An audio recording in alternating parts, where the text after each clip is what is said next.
Alright, what's up guys? It's technically 9:11 p.m. on Saturday night. So that it's still Saturday here. And I told you guys I was going to do a Q&A video. I was going to try to get them up each Saturday. I didn't have time this week being way too busy with work and had company over. And I haven't been able to record it. So I'm going to do it quickly right now and get it up within the next hour or so. And technically it's still Saturday here on the West Coast, so if it's already tomorrow and you're on the East Coast, too bad. I live on the West Coast. It's still Saturday. Alright, so let's get to it.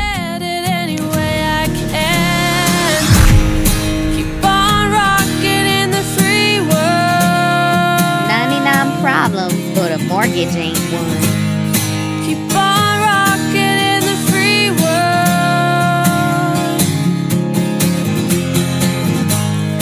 Keep on.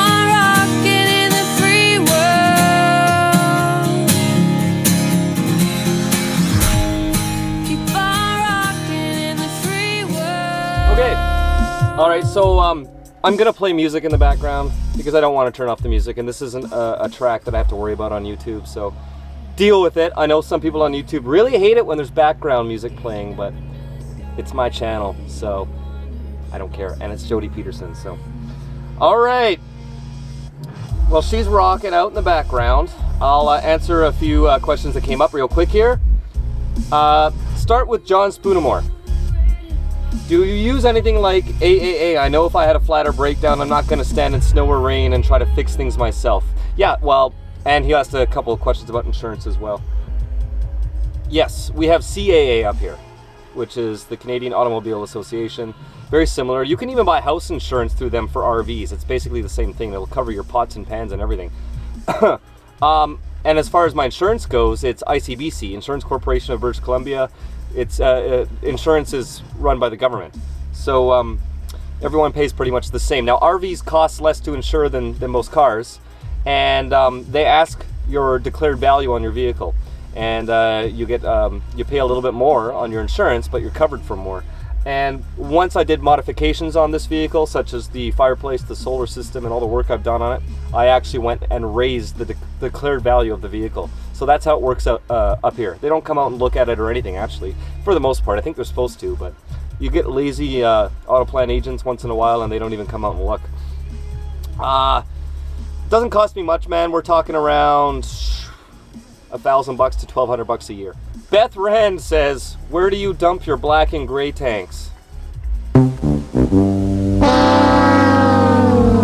Where do all the RVs dump their black and gray tanks? Holy shit! Stupid question alert, sorry. Zentiera says, and yet another good reason to install that fireplace in an RV. Forget what that was, but it was something with my last video. Oh yeah, about drying the place out once you're cooking and everything.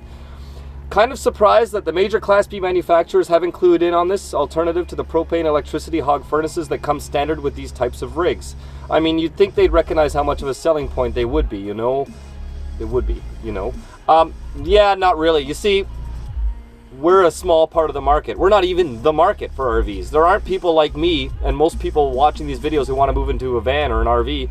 They don't go to dealers looking to buy brand new vehicles. The RV market is primarily elderly or retired couples who have the money to go buy an RV, to park in their driveway all year, and then when they go on a trip, start the engine, drive the RV from their house right to the RV park and plug it in.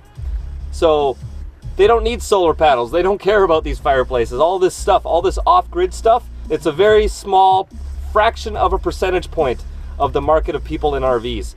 Definitely not enough for them to bother mass manufacturing, that's for sure. So that's why. Wanna Be Free says, hello Justin, a question for the next session. What amp hour are your house batteries or battery? Also, what wattage is your solar panel? It seems as though that it's working fine for you, so I figured I would ask.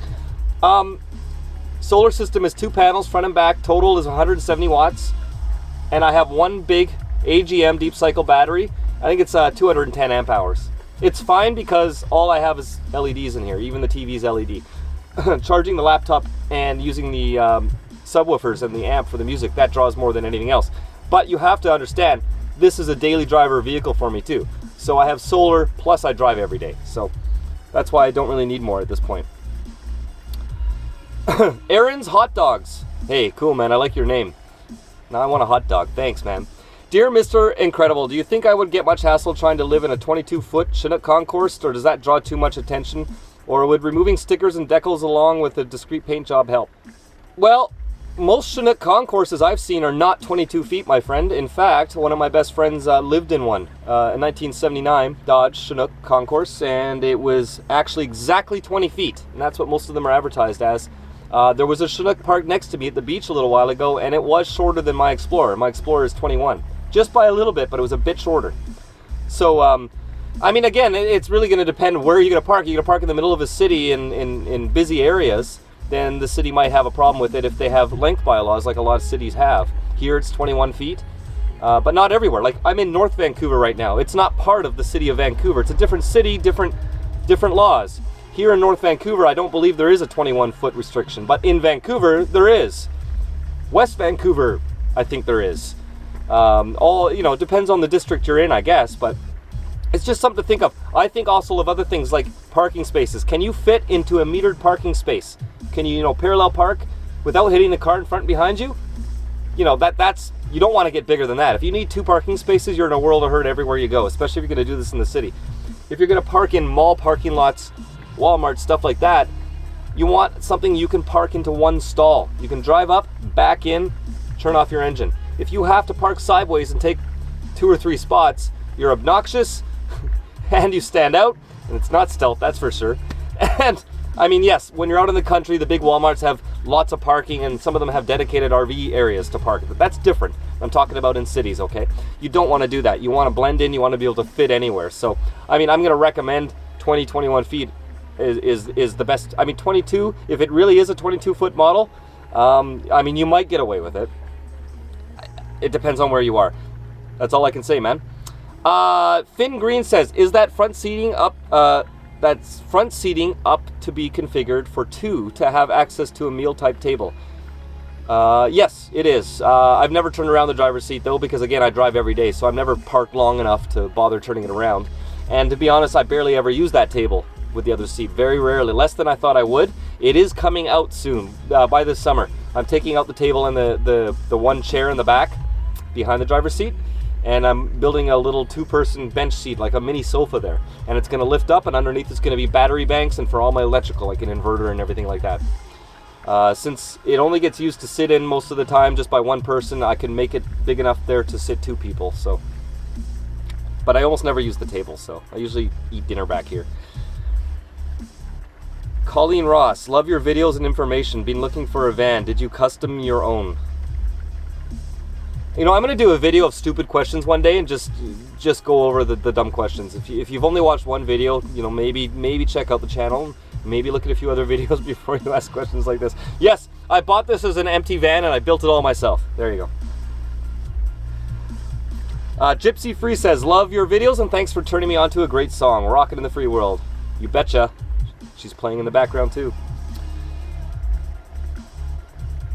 Lisa Kent says, love the glasses and great video. Thanks, I hope you like these ones too. They're purple. And they don't make anything darker. Even at nighttime you walk around, it just turns the tint of everything to purple.